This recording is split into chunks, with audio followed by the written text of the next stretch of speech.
The storm came like God's fury, swallowing the prairie in white. Sarah Garrett fought through waist-deep snow toward the barn, her mother's shawl ice-stiff around her shoulders. She didn't expect to find a man dying against the door. But then again, she'd stopped expecting kindness from the world 2 years ago. The stranger lay crumpled in the drift, his coat dark with blood, a bullet wound. She saw, right side, still seeping. His horse was gone. His face, what she could see of it beneath the frost, was pale as death. His eyes opened, blue, startling against the white. "Please." The word came out broken. "Don't. Trouble." Sarah knelt in the snow, her hands already numb. Last week, the town women had crossed the street to avoid her. Yesterday, Daniel had asked why people were mean. She had no good answer then. She had no good answer now. But she knew what it meant to be left in the cold.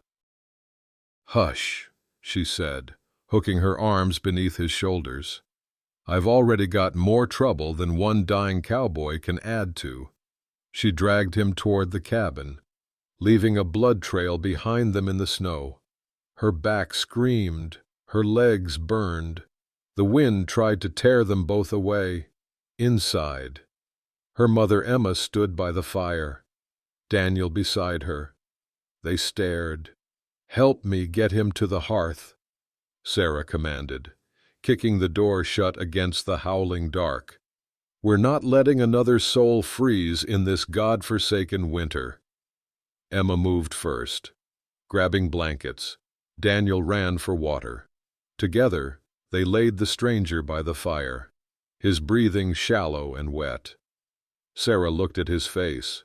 Strong bones, weathered skin, a scar through one eyebrow, a hard life written there, but whose life wasn't hard. She began cutting away his coat. The bullet was still inside. Her hands would have to go in after it. "Mama," she said quietly. "Heat the knife." Sarah's hands trembled as she held the blade over the flame. Emma gripped a lamp, her face tight. Daniel peered from behind a chair, eyes wide as moons. The stranger, Cole, he'd muttered through fever, lay unconscious on the table. His shirt was cut away.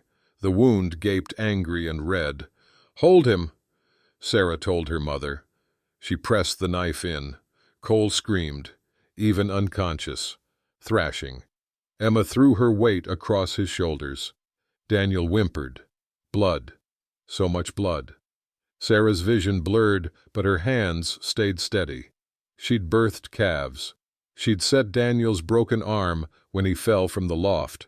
This was just meat and bone, just another body trying to stay alive. The bullet came free with a wet sound.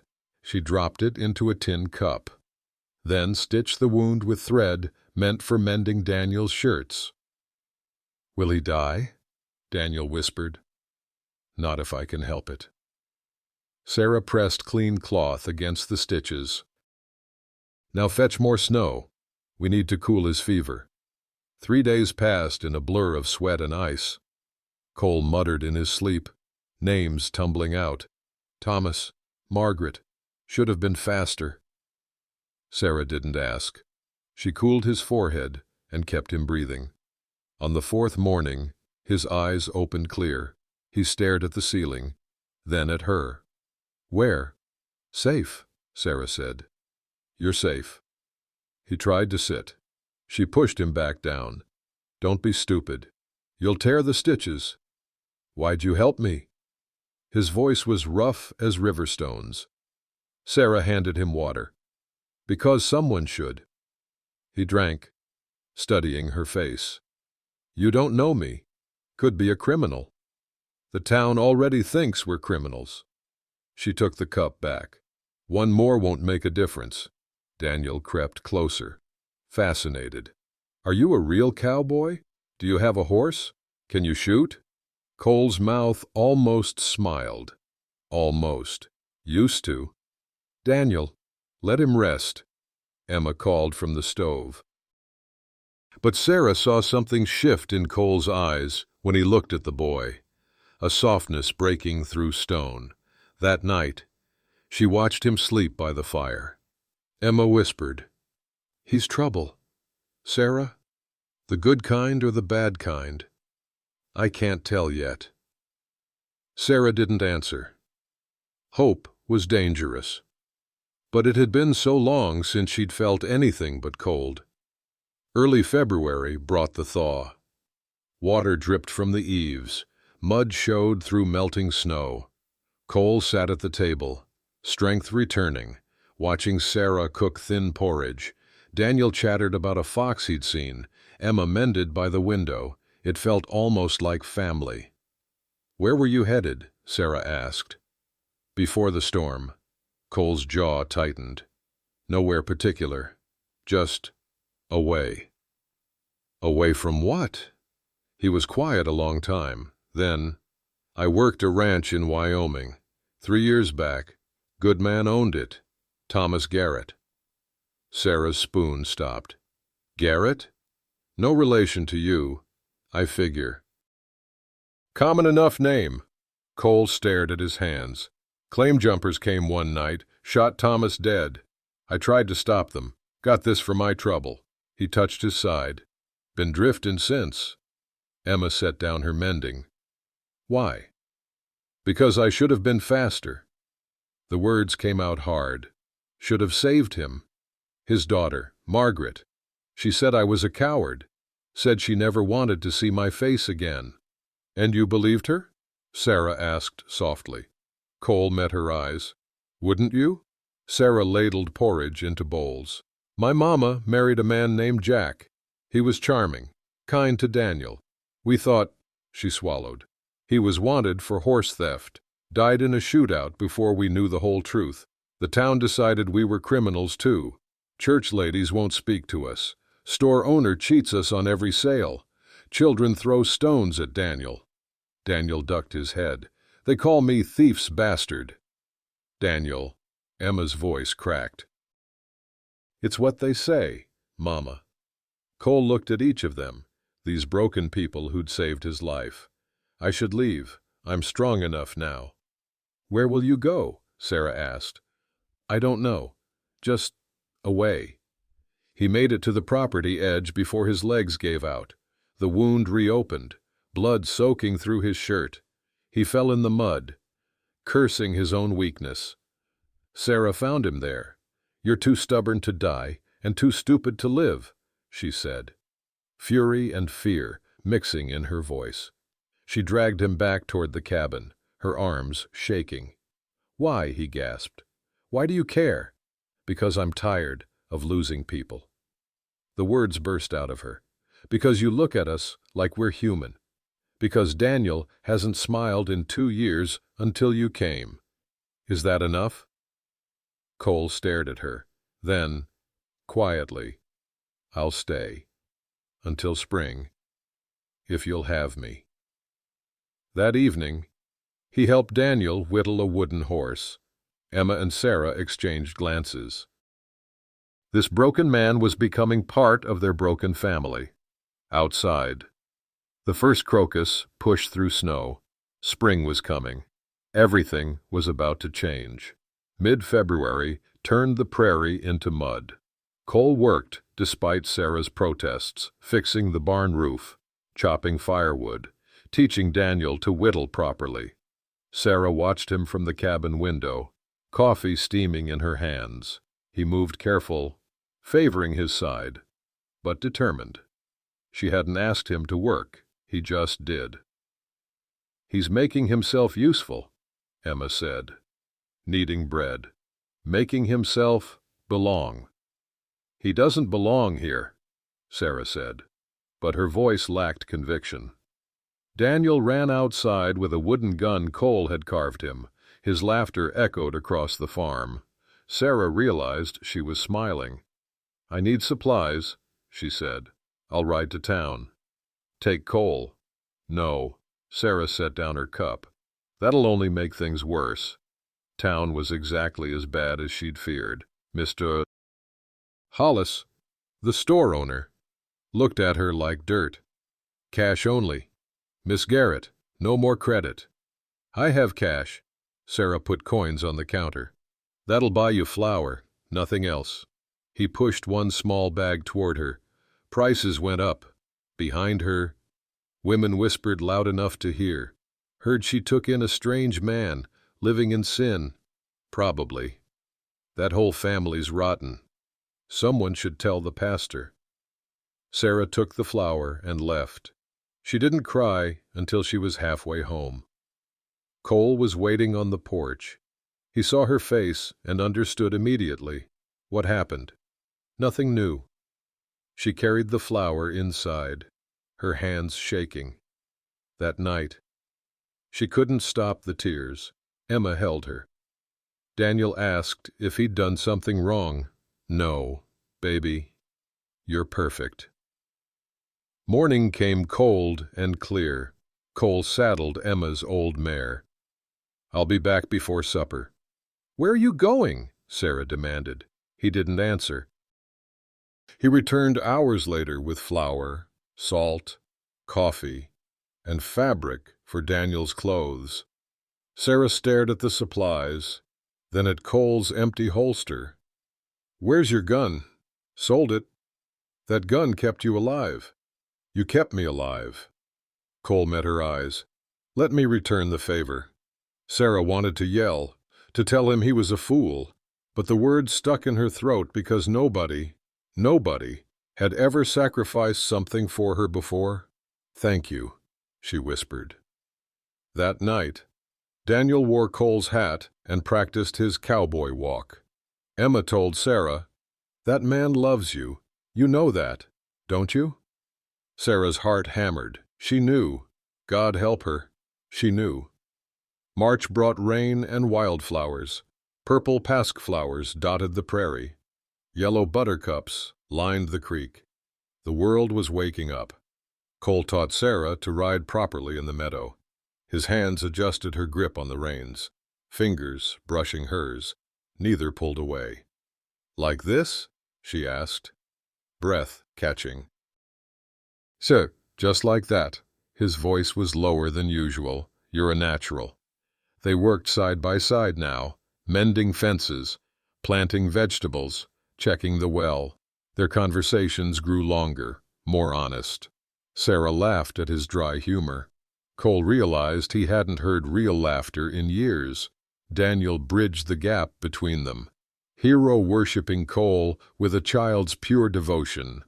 Tell me about Montana. Can I ride with you tomorrow? Cole softened in ways Sarah hadn't thought possible. He told stories around the fire, let Daniel help with chores, ruffled the boy's hair absently. One night, Sarah found him on the porch, staring at stars. She sat beside him without asking. Can't sleep? Thinking. About what? Cole was quiet so long she thought he wouldn't answer. Then, Margaret, Thomas's daughter. We were engaged. When those claim jumpers came, I froze. Just a second. But that second, he swallowed hard. Thomas died. Margaret called me a coward. Ed said she never wanted to see me again. Maybe she was right. Sarah took his hand, a deliberate choice, an intimate gesture. Cowards don't face blizzards. Cowards don't sell their only protection to feed a boy they barely know. Cowards run. She squeezed his fingers. You stayed. Cole looked at her like she was sunlight after years in a cave. Sarah. Their faces were inches apart. Almost a kiss. Sarah, Emma called from inside. Can you help me with this? The moment broke.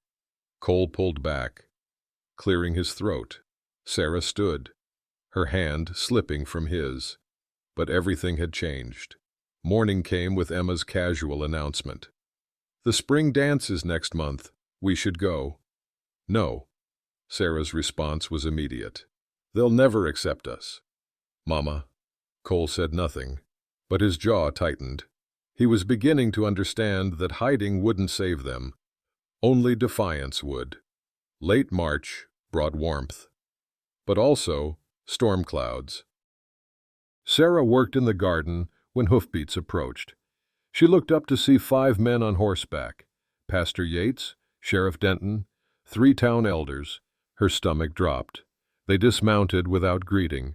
Pastor Yates smiled, false as painted wood. "Sarah, we need to speak with your mother." "About what?" "It's come to our attention that you're harboring an unmarried man with a child in the house." His voice dripped concern. "It's inappropriate." Cole appeared from the barn, Daniel beside him. He read the situation immediately. Stepping forward. "I work here," he said. "That's all." "In exchange for what?" Elder Hollis, the store owner's father, sneered. "This family has no money. What are you really getting?" "Cowboy." Sarah moved between them. "He helps with the farm. We feed him. It's honest work." "Is it?" Pastor Yates's false kindness vanished. A twice-ruined woman and her daughter, living with a strange man. "Corrupting a young boy with sin?" "How dare you?" Emma started. "We dare, because we care about this community's morals." Pastor Yates straightened. "The man leaves, or we petition to remove the boy, place him with a proper Christian family." Daniel grabbed Cole's hand, terrified. Sarah's world tilted. "You can't do that," she whispered. "We can. We will." Sheriff Denton looked uncomfortable, but didn't contradict the pastor. "Cole, that your name? You have 3 days. Leave, or I'll charge you with vagrancy and moral corruption." "You'd really take a child from his family?" Cole's voice was dangerously quiet. "We'd save a child from corruption." Pastor Yates mounted his horse. 3 days. They rode away. Silence filled the farm like poison. That night, Sarah found Cole packing his bedroll in the barn. Fury exploded through her fear. "So you'll just go? Prove them right, that you're a drifter who takes and leaves?" "I won't let them take Daniel." Cole's voice cracked. "I won't be the reason you lose everything." "You're not the reason. Their cruelty is." Sarah's vision blurred. "You're the first good thing in 2 years, and I—" She couldn't finish. Cole pulled her close, his embrace desperate and tender. "I'll go," he whispered against her hair. "But I'll find work, save money, come back proper. I'll marry you if you'll have me. Sarah, I swear it." She pulled back, searching his face. "Promise?" "I promise." But promises, Sarah had learned, meant nothing against a cruel world. 2 days until Cole left. Sarah stood on the porch at dawn, watching the barn where their story began. Inside, Cole saddled the mare for his journey. Daniel refused breakfast. Emma moved like a ghost. The cabin felt like a tomb. Sarah hadn't slept. She'd replayed everything, finding Cole in the snow, his first smile at Daniel, his hand touching hers on the reins, his promise to return. How did a stranger become her whole world in 3 months? The answer came clear. Because he saw her, really saw her. When everyone else looked away, he looked at her and chose to stay. Something crystallized in her chest, cold certainty turning to hot resolve. She'd been running from judgment her whole life, hiding, shrinking, apologizing for existing. But Cole hadn't hidden. He'd stood between her and the pastor, sacrificed his gun, his pride, his safety. He was willing to leave to protect her. What had she sacrificed? What had she fought for? Nothing. She'd let the town dictate her entire life. No more. Sarah marched into the barn. "Wait." Cole looked up from the saddle. "Sarah." "No, you wait." She grabbed the reins from his hands. "I'm going to town." "Don't leave until I get back." "What are you—" "Trust me." She kissed him quickly, fiercely. Then she was riding, her heart hammering but her spine straight. She found Pastor Yates in the church, preparing Sunday's sermon. He looked up, startled. "I'm going to the spring dance," Sarah announced, "with Cole, and if you or anyone else has objections, say them to my face in front of the whole town, because I'm done hiding." Her voice rang off the rafters. "That man is worth 10 of your hypocrites, and I'll marry him whether you approve or not." Pastor Yates gaped like a landed fish. Sarah didn't wait for his response.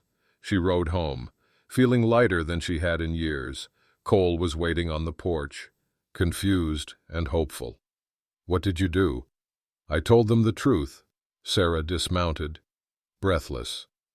"We go to that dance together. We stand in front of them all, and we show them we're not ashamed." "Sarah, they could make things worse. They already made it as hard as they could." She took his face in her hands. "Now we choose how we live in spite of them." Cole searched her eyes. Then he smiled, real and full and beautiful. "All right, let's dance." Daniel whooped from the doorway. Emma laughed through tears. Outside, clouds broke, sunlight streamed through. Spring was coming, and they would face it together. The spring dance arrived on a Saturday in early April. Sarah wore her mother's wedding dress, altered to fit, simple, cream-colored, beautiful. Cole borrowed a clean shirt from old Mr. Henderson. Daniel held Cole's hand tightly as they approached the town hall. Conversation stopped. Every eye turned. Some faces showed disgust, others curiosity. A few, very few, something like respect. Sarah lifted her chin and walked inside. Pastor Yates stood near the door with his wife. Martha, a quiet woman who'd once been kind to Sarah. The pastor opened his mouth, but Martha spoke first. "I'm glad you came, Sarah." Her voice was careful, but genuine. "It's been too long since we had young people at these gatherings." Not forgiveness, but not condemnation either. Something loosened in Sarah's chest. Old Mr. Henderson approached Cole. "Heard you're looking for work. I could use a good hand on my ranch. Pays fair." "I'd appreciate that, sir." A young mother thanked Sarah for helping her son last year when he'd fallen. The blacksmith nodded to Cole, man to man. Not everyone softened. Mr. Hollis and several families kept their distance. Faces hard, but enough cracks formed that the evening became bearable, then almost pleasant. The fiddles started. Cole cleared his throat. "I can't dance worth a damn." "I don't care." Sarah held out her hand. On the floor, surrounded by people who'd shunned her, Sarah felt something break open inside. Not the town's acceptance, that remained fragile, conditional, but her own prison of shame. She was free, whether they approved or not. She was free. "You were right," Cole whispered, stepping on her feet. "Standing here with you is worth whatever comes." Sarah laughed. Daniel clapped along. Emma dabbed her eyes, smiling. Even a few townspeople tapped their feet. It wasn't a miracle. Most remained awkward, uncertain, but the ice had cracked. Survival looked possible. Belonging looked imaginable. As the dance ended, Sheriff Denton approached. Sarah tensed, but he simply tipped his hat. "Cole, Mr. Henderson's serious about that job. You should talk to him." Not friendship, but acknowledgement. Cole had a place here now. They all did. Walking home under stars, Daniel between them swinging their hands, Sarah realized she didn't need the town's approval. She had Cole's love, her family's strength, and her own courage. That was enough. That was everything. 2 weeks later. Late April dressed the prairie in wildflowers. Cole worked Henderson's ranch now, riding home each evening. Sarah tended a growing garden, beans, squash, tomatoes reaching toward the sun. Daniel practiced roping a fence post. Emma hummed while hanging laundry. The cabin, once a place of mere survival, felt like home. Sarah and Cole courted publicly now, walking together on Sundays, planning a summer wedding. The town's treatment remained mixed. Some families warmed to them, others stayed cold. But the Garretts no longer lived in fear. They'd carved out space to exist, to love, to thrive. One evening, Cole asked Sarah to walk with him to the barn. "Where we started," she said softly. Spring had transformed everything. Green grass where snow had drifted, warm air where wind had howled, life where there'd been death. Cole pulled something from his pocket, a wooden ring he'd carved, inlaid with a small turquoise stone he'd found by the creek. "I'll get you a proper one someday," he said, nervous as a boy. "This one is proper." Sarah's eyes stung. "It's made from this land, by your hands, for our life together." He slid it onto her finger. They kissed as the sun set, painting the prairie gold and pink. Daniel whooped from the cabin. Emma called them to supper. Life continued, simple, hard, beautiful. Later, as stars appeared, Sarah stood with Cole looking at their small farm. The cabin glowed with lamplight. Smoke rose from the chimney. The barn roof stood firm. Wildflowers dotted the yard like promises. "Thank you," she whispered. "For what?" "For staying. For choosing us." Cole pulled her close. "You saved my life in that blizzard, but you saved more than that." He touched her face gently. "You saved me from being alone." "We saved each other," Sarah said. And it was true. In a hard land, among hard people, two wounded souls had found what they'd stopped believing in, not acceptance from everyone, but acceptance from each other. In that small, fierce love, they built something the prairie wind couldn't blow away. A family, not of blood, but of choice, not of perfection, but of presence. And when spring came, as it always does, they were still standing, together. End.